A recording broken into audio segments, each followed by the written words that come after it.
Lyndon Arthur is back, ready to stake a claim for a shot at world glory when he takes on Argentina's Walter Gabriel Shequiera. Part of a huge night of action on Saturday, September the 17th. It's live and free on Channel 5. Razzband IFL TV, proudly sponsored by Everlast with me. Delighted to have with me, rather, Don KALLE. KALLE, wasn't expecting to see you today, but you've turned up to the media workout. Look, lovely to be here, and lovely to get such an introduction, and what an establishment this is. Heart of Manchester. You can smell the boxing gym down the road, the sign of success, the sign of a breeding ground of champions. You know, Pat Barrett's got a great gym here, carrying on from the godfather of Manchester boxing, Mr. Hughes, and you know, it's what boxing's all about. You know, we do these press conferences and interviews in these big places. We, for obvious reasons, this week have decided not to hold a proper fight week. So we're doing some interviews in the gym today, different setup. But Saturday night, live on Channel 5, looking forward to it. And the King is back. Yeah, I mean, it's an interesting title for the week. We didn't choose that earlier, but it is the return of the King, King Lyndon Arthur.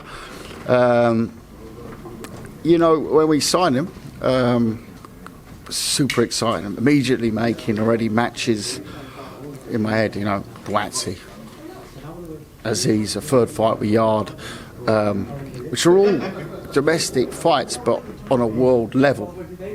And, you know, those have got to get made. So Saturday night, it's the first step back, but really, I mean, the one I'd like the most out of the three is Boatsy. I think it's a great fight. Boatsy's had a lot of hype around him. Lyndon hasn't up to now. That changes from now, you know. Big stage, Channel 5, free-to-air audience, make a statement on Saturday night. And that's a fight I'd love to see, because it means both of them could go on to being in an event like that.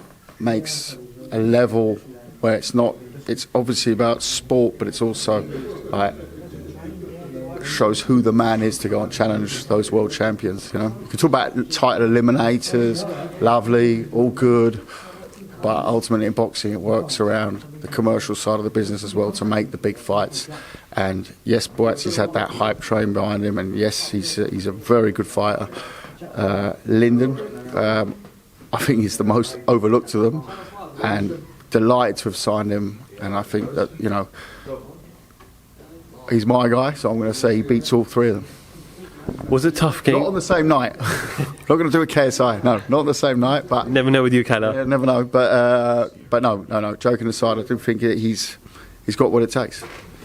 Was it tough getting your signature? Obviously, now a couple of years ago, I know you were more focused on kind of your European markets. Eddie was UK dominating, Frank was there. But now with Boxer, with yourself, with the platform like Channel 5, is it harder to attract fighters now? It's because there's so much competition. Are you having to dig deep in your pockets? Oh, I've always got to dig deep in my pockets. I know you do that for your blazers and your suits, but that's the problem. You know, there's not much left for the blazers and suits these days. No, joking aside, you know, it's not like, you know, the difference now is we promote on a regular basis in the UK. So yes, we are out for those names, but the philosophy between from Team Sauerland and now Wasserman Boxing.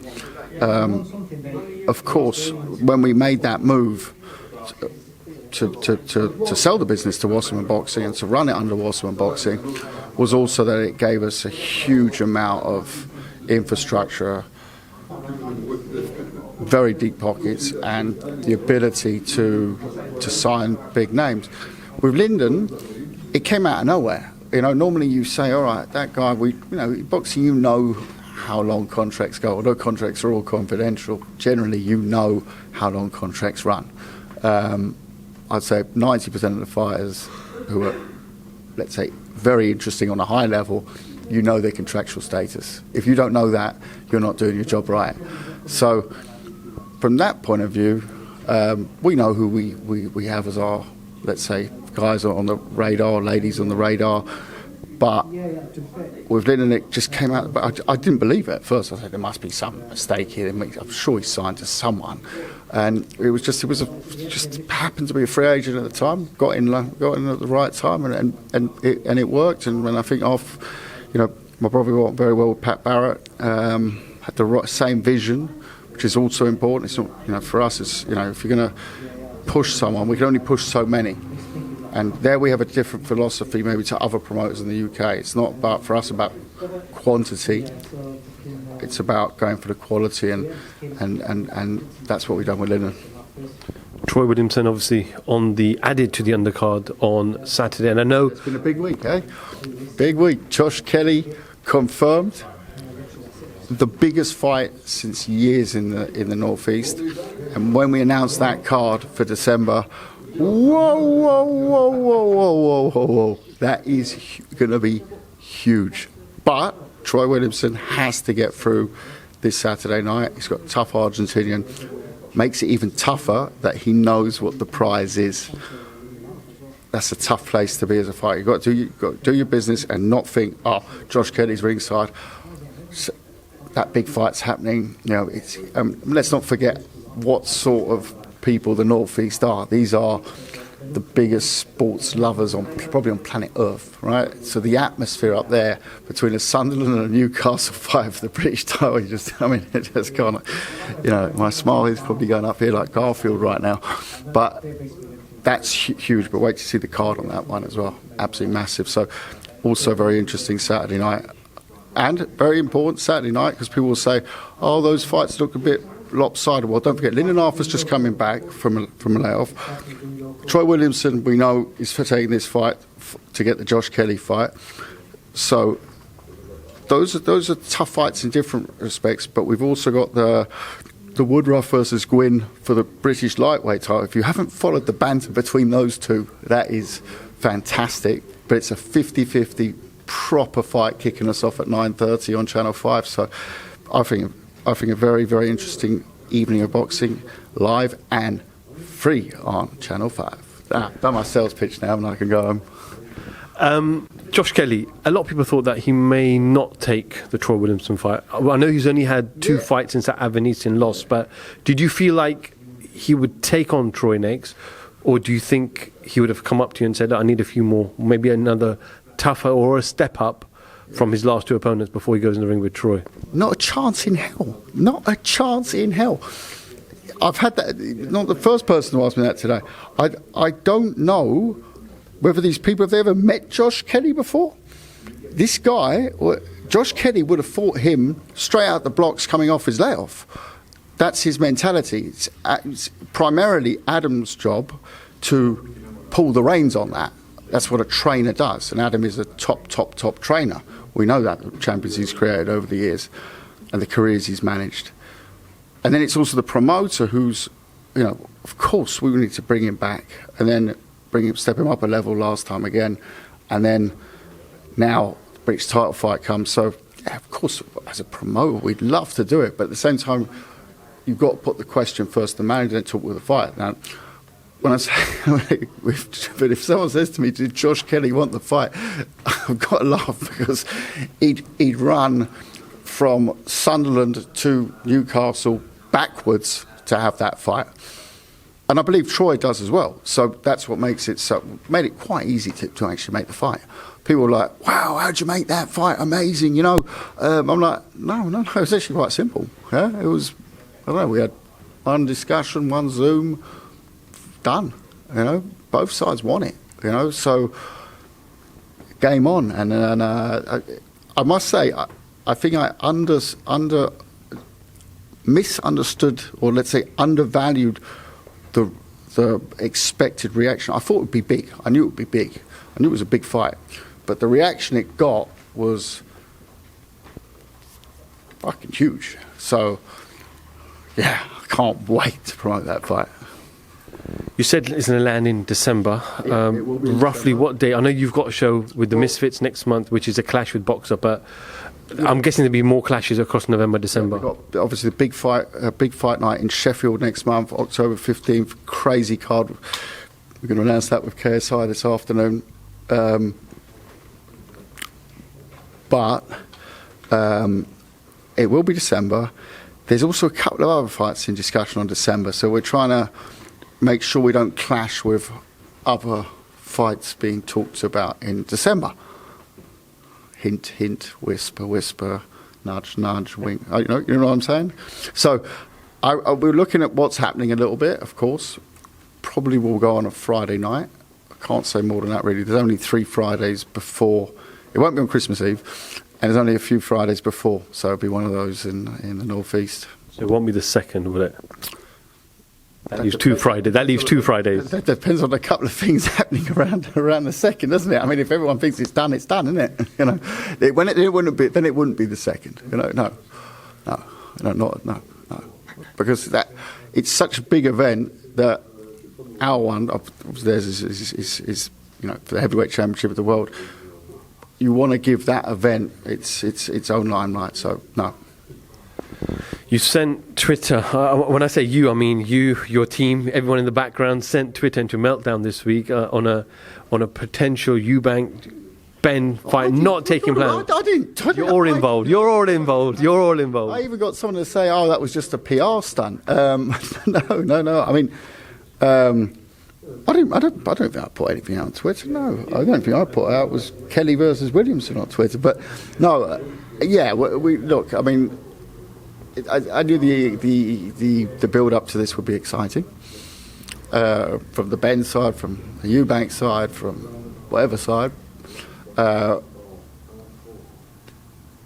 think I put my position very clear, and now it's sort of it's faded. I think that what was reported was out of a very big conversation, and that was part of a big conversation, which I don't think ended there.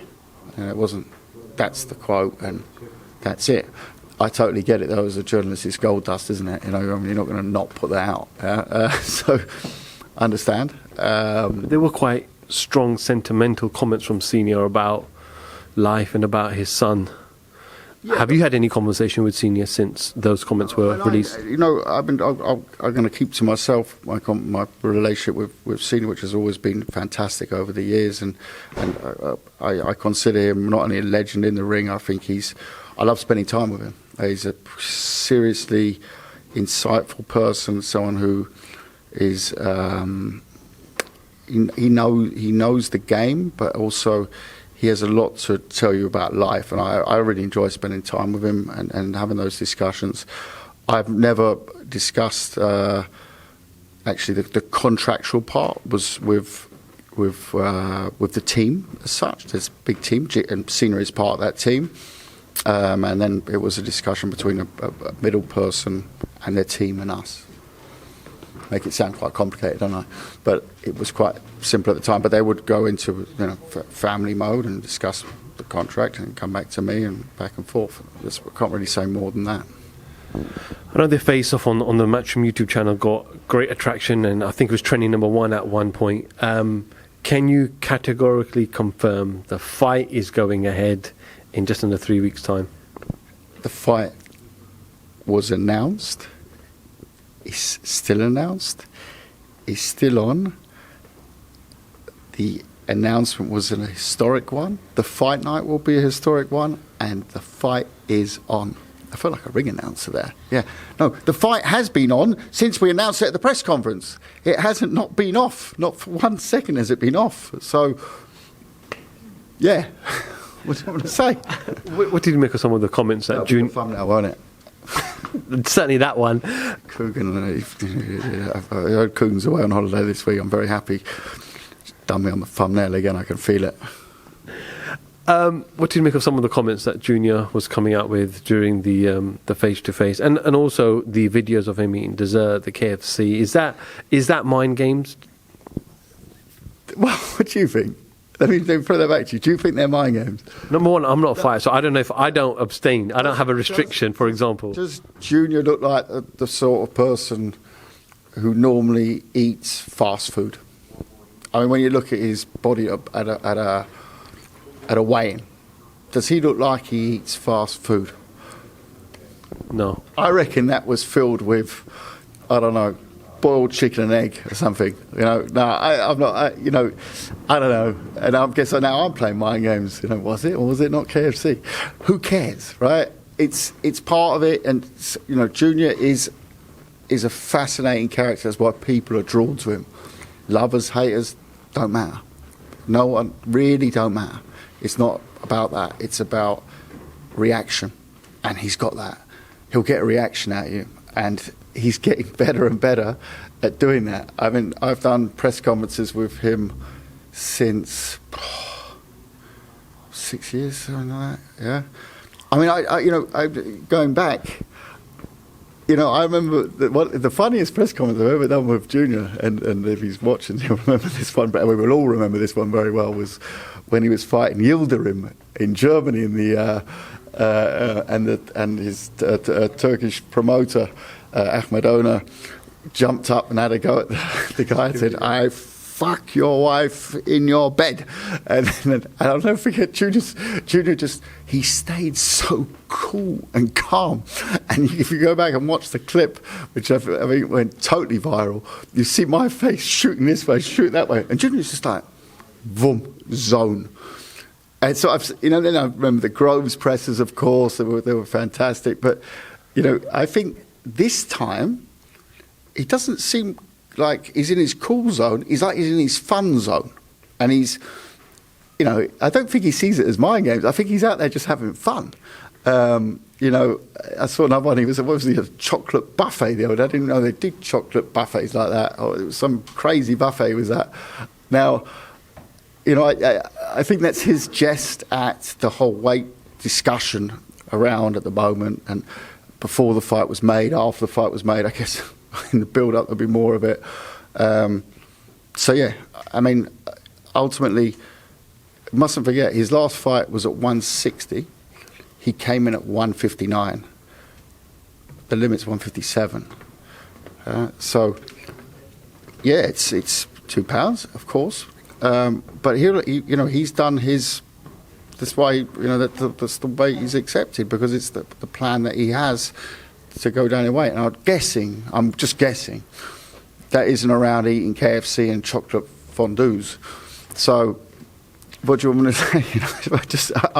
I'm enjoying it because I talk to him on a daily basis, but I don't. He doesn't tell me, "Oh, we're going to put this out, put that." He doesn't have. He's not, and that's what I think people forget about Junior. He's authentic. He doesn't have a PR team. Well, actually, he does have a PR team, but I don't think he listens to many of them. He does what he wants, and he's got that from Senior. You can see definitely there's traits there. Senior, he didn't give it a shit, and that was what I loved about Senior was, he turned up and parked outside the Dorchester in his 200-metre bus, right? Came down with his monocle on. That's what we love, and the nation loves about Senior. But Junior has a very similar trait. Is you can tell him whatever you want to tell him. You can advise him whatever you want to advise him, but he's going to do what he wants to do. And he gets me jumping often because I'm like, whoa, what's that? But it's all very. I tell you, I'm sure, and I don't know this, but some of he puts out things. They must be like old videos he puts out now, and I'm just like looking. Is he really there? Is he there? It's like he went to Saudi. I didn't know he went to Saudi. My brother goes, "No, he's here." I said, "I thought it was a joke video. He's out in Saudi." No, he's really out in Saudi. You guys interviewed him in Saudi, so it was yeah. It's a laugh a minute. There are hairy moments, but it's all good fun, and it makes for great viewing and a great build-up to what is an iconic fight. Yes, I can confirm he was definitely in Saudi, and we definitely interviewed him, and it wasn't staged by IFL TV either. Yeah, no, and I remember I called him up and I said, look, because we said, "Oh, you want to come to the KSI event?" Yeah, he said, yeah, I fancy that. So that was weeks before. So I called him up, and then he said to me, "Yeah, no, I'm going." I said, "Well, I've got your seat next to me." No, I'm presenting it. So I didn't even know he was presenting the show. So that's what he does. But that makes him Chris Eubank Jr. That's what, that for me, is a very unique trait, and it's fantastically fun to work with. Kalle, as always, appreciate you giving me a little bit of your time. I know one of the gentlemen has been waiting a little while, so I will wrap up. But you are in Manchester, so we'll carry on part 2 tomorrow after the weigh-in. Big up Manchester. I'll do it once. Manchester, la la la. Lovely. Kalle Sauerland, IFL TV. Thank you very Bolton much. Saturday night, Channel 5, 9:30.